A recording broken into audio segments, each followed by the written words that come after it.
Hello everyone, welcome to my channel JK tutorial. हम कर रहे हैं क्लास 6 के मैथ्स का चैप्टर 11 अलजेब्रा, जिसमें आज हम सॉल्व करने वाले हैं इसकी एक्सरसाइज 11.5। लेकिन उससे पहले जो मेरे चैनल पर न्यू है, मेरी वीडियो को फर्स्ट टाइम देख रहे हैं, वो इसे सब्सक्राइब करना ना भूले। चलिए स्टार्ट करते हैं। तो यहाँ पे आपका first of all question number K1 है।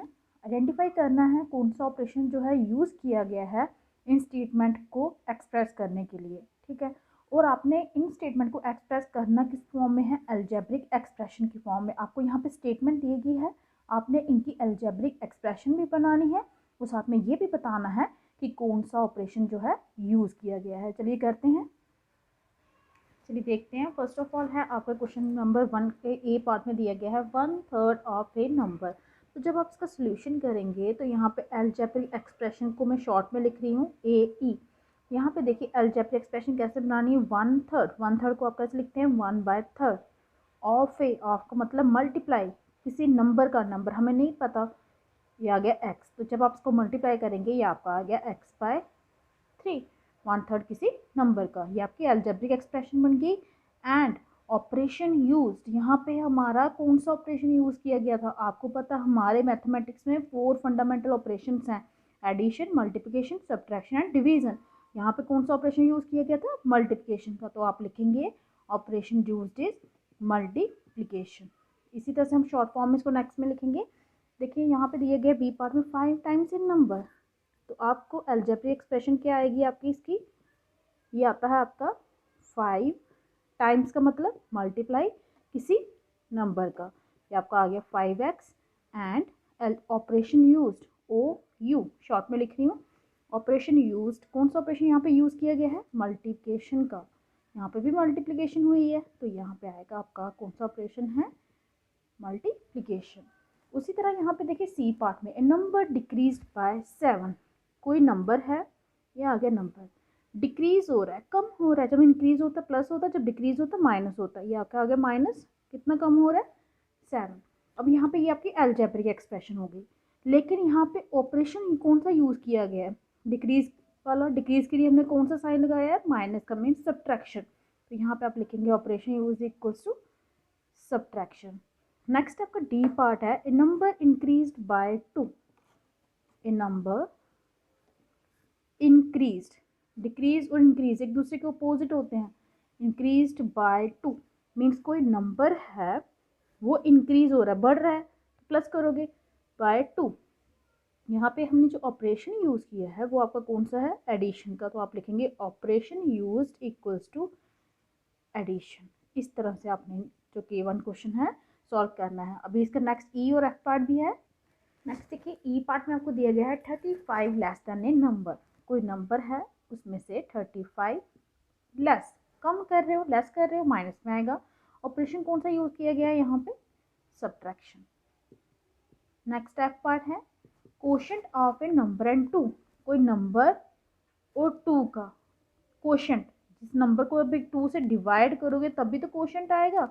Quotient of A number and 2, क्योंकि जब जैसे मैं बोलूँ quotient of A 4 and 2 is 2, तो 4 को 2 से डिवाइड करोगे तभी तो 2 आएगा, इसलिए x/2 आएगी इसकी अलजेब्रिक एक्सप्रेशन। और ऑपरेशन देखिए कौन सा यूज हुआ, यहाँ पे क्या हो रहा है? डिवीजन हो रही है ना, तो यहाँ पे आप लिखोगे क्या हो रही है? डिवीजन हो रही है। नेक्स्ट आपका K2 क्वेश्चन है, आपने ट्रांसलेट करना है स्टेटमेंट को अलजेब्रिक एक्सप्रेशन में। अपने यहाँ पे ऑपरेशन कौन सा यूज हुआ ये नहीं पूछा गया। सिमिलरली हमने करना है K1 क्वेश्चन में, जस्ट ये नहीं बताना कि कौन सा ऑपरेशन यूज हुआ है, सिर्फ ट्रांसलेट करना है। जैसे देखिए 5 more than x, 5 more than बढ़ रहा है x से। प्रोडक्ट ऑफ 9 एंड y, 9 और y का product, product means multiply, 9y। y increased by 8, y increased by 8। 4 less than n, n से 4 कम, n में से 4 कम। q divided by 5, q divided by 5, इसको आप ऐसे भी लिख सकते हैं q by 5। Difference between m and 2, difference minus किसके बीच में? m-2, दोनों के बीच की डिफरेंस। उस तरह नेक्स्ट आपका K3 क्वेश्चन है, इसमें भी आपको ट्रांसलेट करना है इन स्टेटमेंट को अलजेब्रिक एक्सप्रेशन में। 4 more then 2 times x, 2 times x means 2 और एक्स आपस में मल्टीप्लाई हो रहे हैं। 8 increased by 8, increase by means बढ़ रहे हैं। थ्राइस, थ्राइस का मीन्स होता है 3, thrice of a 3 times a. 20 minus product of 7 and y, 20 minus product of 7 and y means 7 into y। Take away 5, 5 को ले जाना 3 टाइम्स m से दूर मीन्स उसमें से माइनस कर रहे हो, 3m में से आप क्या माइनस कर रहे हो, टेक अवे 5 निकाल रहे हो। 8 टाइम्स, 8 टाइम्स मीट 8 मल्टीप्लाई किसके साथ, सम ऑफ x एंड 8, दोनों का सम, सम मीन्स एडिशन, तो यहाँ पे आप इन्हें ब्रैकेट में रखेंगे क्योंकि 8 दोनों को साथ मल्टीप्लाई है, उसने बोला 8 टाइम्स किसका, दोनों के सम का। 4 more than half of z, 4 more than half किसका, z का, ठीक है। उसका नेक्स्ट देखिए, फिल इन द ब्लैंक्स हैं। डैश ए पार्ट में sum of 4 times d and 6 can be written as, आप पहले इसको स्टेटमेंट को खुद लिखिए। Sum of 4 time d, sum किसका, 4 टाइम d का एंड 6 का, एंड 6 का, तो 4d प्लस 6 आया, क्या मिसिंग है यहाँ पे, 4d plus 6। Product of 3 and n, 3 और n का product increased by 10, increased by 10, तो यहाँ पे क्या मिसिंग है, 3 है। टेक अवे 12, 12 को क्या करना है, माइनस करना है, किसमें से, product of 6 and a, 6a से माइनस करना है, तो इसमें देखिए क्या मिसिंग है, 6 माइनस का 12। Quotient of p and 3, p and 3 का क्वोशंट मीन्स p को 3 से डिवाइड करना है। Decreased by 12, decrease by 12 means कम हो रहे हैं उसमें से 12, तो यहाँ पे देखिए 12 तो है, क्या कम है आपका, p बाय 3 माइनस 12। अब नेक्स्ट जो है यहाँ पे आपको ये स्टेट जो दी गई है ना, यहाँ पे अलजेब्रिक एक्सप्रेशन, आपने इनको कन्वर्ट करना है स्टेटमेंट में। पहले आप इनको ट्रांसलेट कर रहे थे एक्सप्रेशन में, अब एक्सप्रेशन को आपने कन्वर्ट करना है स्टेटमेंट में। चलिए करते हैं। अब आपका फर्स्ट जो है ए पार्ट में दिया है 4x प्लस 5, इसको आप कई वे से लिख सकते हैं।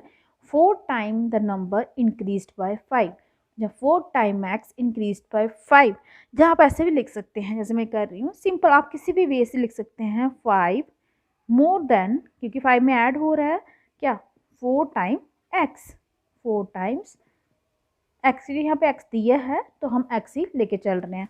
उसी तरह जैसे कि आपका बी पार्ट में दिया गया है algebraic expression 8n minus 1, 1 minus हो रहा है, माइनस क्या बोलते हैं हम, टेक अवे, अभी भी मैंने स्टेटमेंट की, अब वही लर्न रखिए जैसी है।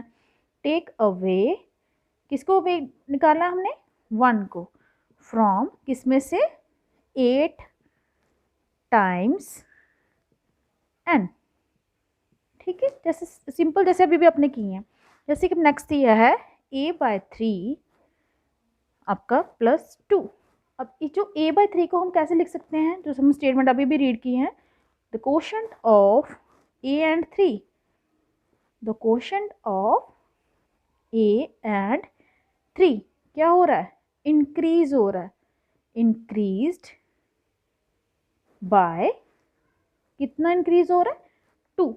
उसी तरह नेक्स्ट आपका डी पार्ट में दिया गया है 2a प्लस 2, सेम ऐसा हमने एक स्टेटमेंट को भी कन्वर्ट किया था आपके K3 क्वेश्चन में, तो ये क्या आएगा आपका 2 टाइम्स, मल्टीप्लाई हो रहा है ना 2, तो यहाँ पे लिखेंगे 2 टाइम्स किसका, the sum of a and 2, sum of a and 2, क्योंकि 2 मल्टीप्लाई हो रहा है किसके साथ, a और 2 के सम के साथ। नेक्स्ट आपका ई पार्ट है, आप 1/2 टाइम्स भी लिख सकते हैं, इसको हाफ भी लिख सकते हैं, किसका है, half the difference of, difference हो रही दोनों में, y एंड 5, आप ये भी लिख सकते हैं 1/2 times the difference of y and 5। उसी तरह जैसे यहाँ पे 1/2 था, जैसे यहाँ पे 1/4 दिया गया है, तो इसको आप कैसे लिखेंगे, 1/4 times the difference of, difference किसकी, difference of 2 times p and 3, difference किसकी थी, 2 टाइम p और 3 के बीच की। तो ये आपका S2 क्वेश्चन जो है वो भी कंप्लीट हो गया। नेक्स्ट आपका S3 क्वेश्चन है, यहाँ पे आपने एक्सप्रेशन को मैच करना है कॉलम 1 के कॉलम 2 के साथ। कहीं पे स्टेटमेंट फॉर्म में दी हैं, कहीं एक्सप्रेशन फॉर्म में दी हैं, तो आपने बताना है किसकी है। जैसे देखिए 2l + 13, 13 इंक्रीज हो रहा है। अब 13 ढूंढिए यहाँ पे, कहाँ पे है, ये आ गया। 13 more than twice the number l, तो यही था 13 more than twice the number l, तो ये आपका आ गया फर्स्ट पार्ट का। अब यहाँ पे क्या हो रहा है, 7 जो है माइनस हो रहा है, दूर जा रहा है, टेकन अवे, तो यहाँ पे ढूंढिए 7 टेकन अवे 4 टाइम x कहाँ पे है, ये देखिए 7 taken away from 4 times the number x, तो यहाँ पे आपका ये वाला आ गया इसके साथ। Twice the number y increased bye 7, 2 time y, 2y + 7, ढूंढिए कहाँ पे है, ये आ गया आपका 2y + 7। t/5 + 3, quotient of t and 5 increased by 3, ये देखिए जब खुद आप स्टेटमेंट बनाएंगे आपको यहाँ से मिलते जाएंगे। Difference between 2 times n and 8, difference between 2 time n and 8 कहाँ पे है, ये आ गया, तो ये आपका इसके साथ मैच हो गया। तो आपका S3 क्वेश्चन भी कंप्लीट हो गया मैच द कॉलम का। नेक्स्ट आपका A1 क्वेश्चन है, Rajesh has ₹5500 in he saving account, उसके सेविंग अकाउंट में कितने हैं, 5500 रुपीज़ हैं और n रुपीज़ उसके वॉलेट में है। आपको बताना है, रिप्रेजेंट करना है टोटल अमाउंट ही हैज़, तो टोटल अमाउंट उसके पास कितना है, आप यही लिखेंगे टोटल अमाउंट ही हैज़, कौन सा है, राजेश के पास कितना है टोटल अमाउंट, n रुपीज़ है उसके वॉलेट में और 5500 है उसकी सेविंग में, तो दोनों को कर दीजिए ऐड, ये आपका आ गया टोटल अमाउंट। नेक्स्ट है आपका, Mona buys 2 pencil and 3 pencil, Mona ने 2 पेन खरीदे हैं, 3 पेंसिल खरीदी हैं। आपको एक्सप्रेशन दिखानी है, रिप्रेजेंट करनी है कि टोटल उसने कितने पैसे खर्च किए हैं। अगर कॉस्ट जो है एक पेन का ₹10 है, कॉस्ट अगर एक पेंसिल का ₹5 है, और आइडेंटिफाई करना है कि क्या ये न्यूमेरिकल एक्सप्रेशन है कि अलजेब्रिक है। न्यूमेरिकल होती है जब आपके नंबर्स में आए, अलजेब्रिक होती है जब आपकी एक्सप्रेशन किस में आए, इस वेरिएबल्स में, अल्फ़ाबेट में, ABNXY, तो यही आपने फाइंड करने हैं कि ये किस में है, न्यूमेरिकल है कि अलजेब्रिक है। चलिए देखते हैं सॉल्व करके। तो A2 क्वेश्चन में देखिए कॉस्ट जो है एक पेन का आपको दिया गया है ₹10, और मोना ने कितने पेन लिए हैं, 2 पेन लिए हैं। कॉस्ट ऑफ 2 पेन्स कितना हो जाएगा, 2 × 10 = 20, ठीक है, ये ऐसे रहने देंगे। कॉस्ट ऑफ 1 पेंसिल, एक पेंसिल का कॉस्ट कितना दिया गया है, ₹5, यहाँ पे भी ₹20 आएगा। तो टोटल कितनी पेंसिल ली है उसने, 3 पेंसिल ली हैं, तो कॉस्ट ऑफ 3 पेंसिल्स का कितना आ जाएगा, वो हो जाएगा आपका 5 × 3, 5 3 ज़ा 50 रुपीज़, 20 रुपीज़ के उसने पेन ले लिए, 50 रुपीज़ की उसने पेंसिल ले ली। आपको पूछा था टोटल उसने कितना अमाउंट जो है स्पेंड किया है, तो total amount spent by her, spent by Mona = 20 + 15, कितने हो गए आपके, टोटल हो गए 35 रुपीज़। अब देखिए यहाँ पे कहीं पे भी आपने वेरिएबल देखे, ABXY कहीं पे नहीं है, ठीक है, तो ये आपकी कौन सी है, इट इज़ न्यूमेरिकल एक्सप्रेशन, ये नंबर्स वाली है, अलजेब्रिक एक्सप्रेशन नहीं है, ये भी पूछा था ना आपसे, तो यहाँ पे लिखेंगे कि it is numerical expression. Next आपका A3 क्वेश्चन दिया है कि विड्थ जो है रेक्टेंगुलर पीस ऑफ लैंड की वो W मीटर है। विड्थ मीन्स ब्रेड्थ जो है वो W मीटर दी है, और जो लेंथ है प्लॉट की वो 6 मीटर ज़्यादा है विड्थ से। आपको एक्सप्रेशन बतानी है लेंथ की, ठीक है। अगर लेंथ आपकी L है तो वो क्या दी है, 6 मीटर, किससे ज़्यादा दी है, विड्थ किस में दी है, W से, तो आपकी एक्सप्रेशन आ गई, लेंथ = 6 + W, ये पूछा था। नेक्स्ट क्वेश्चन नंबर A4 था, स्टूडेंट जो है 6th ग्रेड के स्कूल के वो फील्ड ट्रिप पे जा रहे हैं, और कॉस्ट जो है फील्ड ट्रिप का एक बच्चे को कितने देने हैं, 50 रुपीज़ देने हैं, तो आपको बताने हैं n स्टूडेंट्स कितने देंगे, ठीक है। तो कॉस्ट एक बच्चे का कितना है, 50, तो cost of field trip of n बच्चों का कितना होगा, 50 × n, दैट इज़ 50n। ये आपकी अलजेब्रिक एक्सप्रेशन, आपने जस्ट मल्टीप्लाई करना है। एक बच्चा 50 रुपीज़ दे रहा है, 2 बच्चे कितने देंगे, 50 × 2, 3 बच्चे कितने देंगे, 50 × 3, उसी तरह n बच्चे कितने देंगे, 50 × n, हो गया। तो इसके साथ ही आपकी जो एक्सरसाइज थी 11.5 वो भी कंप्लीट होती है। आई होप कि आपको अच्छे से समझ आ गई होगी। अगर आपको मेरी वीडियो अच्छी लगी हो तो प्लीज़ इसे लाइक कीजिए, शेयर कीजिए, चैनल को सब्सक्राइब कीजिए, ताकि आपको जो मेरी लेटेस्ट वीडियो है वो टाइम मिलती रहे। आज के लिए इतना ही, थैंक यू।